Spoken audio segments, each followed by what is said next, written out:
అబద్ధం చెప్పండి 5,000 తీసుకోండి. అబద్ధం చెప్పండి 5,000 తీసుకోండి. అలా అబద్ధం చెప్తే 5,000 ఇస్తారంట. పదమ్మ మందికన్నా వస్తుంది ఒకసారి.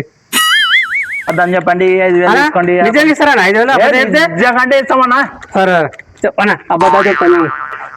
అబద్ధం చెప్పు 5,000 తీసుకోనా. కానీ ఐదు ప్రశ్నలు ఉన్నాయి. 5 ప్రశ్నల్లో ఏ మాత్రం నిజం చెప్పినా 500 నువ్వు నాకు ఇవ్వాలా. సరే ఇప్పుడే ఇస్తాను, తీసుకో 500. ఇప్పుడు ఐదు క్వశ్చన్లు చెప్పు. సరే, ఫస్ట్ క్వశ్చన్, మన భారత ప్రధానమంత్రి ఎవరు? ఇంకెవరు? మా నందిగాడే. సరే, మన ఆంధ్రప్రదేశ్ ముఖ్యమంత్రి ఎవరు? ఇంకెవరు? నేనే. మొట్టమొదటిసారిగా చంద్రమండలం పోయింది ఎవరు? ఇంకెవరు? నువ్వే. అమ్మో, వీళ్ళంతా కరెక్ట్గా చెప్తున్నారు.